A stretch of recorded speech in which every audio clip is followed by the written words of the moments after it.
The Biden White House has time to write speeches at something called a Latinx conference, I don't know what that is, where they very kindly called Latinos tacos. Well, Marco and I both appreciate being called tacos. Thing to remember about that speech, that wasn't a gaffe. That wasn't Joe Biden going off script. Some White House operative sat down and typed into the teleprompter, "This is a good idea to call Hispanics a bunch of tacos." We saw the President of the United States falsely accuse Border Patrol agents who were riding horseback of whipping illegal immigrants. That was a lie.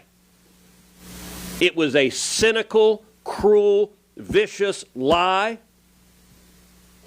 for which the President's never responded. We're going to take the opportunity to thank those agents for going and doing their jobs, risking their lives to stop drug traffickers and human traffickers each and every day. And when they catch them, their political superiors in the Biden administration turn around and let them go. And then they get to go do the same thing all over again the next day. We're going to go out on midnight patrol. Every time I've done, you see simply a stream of humanity crossing. The last time, Senator Cornyn and I brought a group of senators down to the border. While we were out on the Rio Grande River, we saw a dead body, a man floating face down, who'd clearly died trying to cross illegally. We saw the Biden cages, cage after cage filled with children packed in side by side, a rate of COVID positivity over 10%. And we saw children, little boys and little girls who'd been physically assaulted, who'd been sexually assaulted.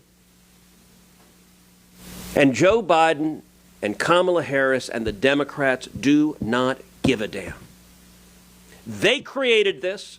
They could stop it tomorrow, and they don't want to, because they believe open borders are good for Democrats politically. Every illegal alien they see, they view as a future Democrat voter. And if people have to die, so be it.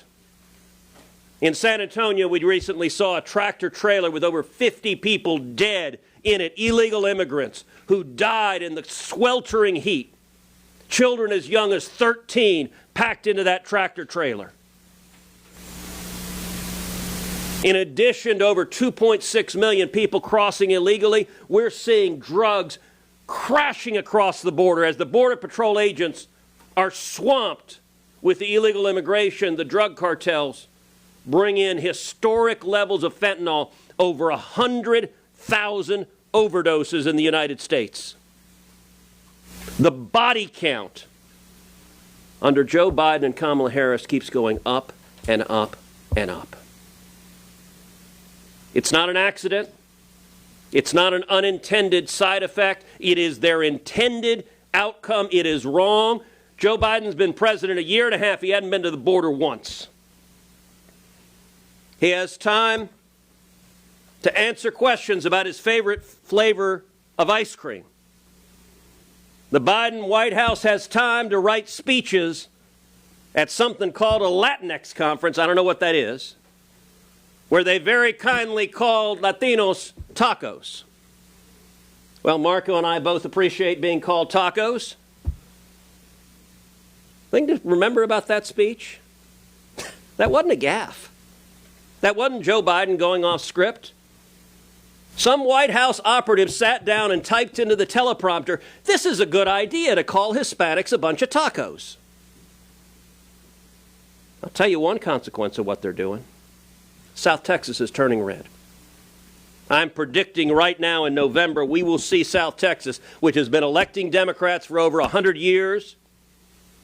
South Texas is going to elect at least 2 and maybe 3 new Republican members of Congress, all of whom are Hispanic women, all of whom are seeing the crime and disease and suffering and misery caused by Joe Biden's open borders. Joe Biden needs to get down to the border and see it firsthand. Kamala Harris needs to get to the Rio Grande Valley and see it firsthand.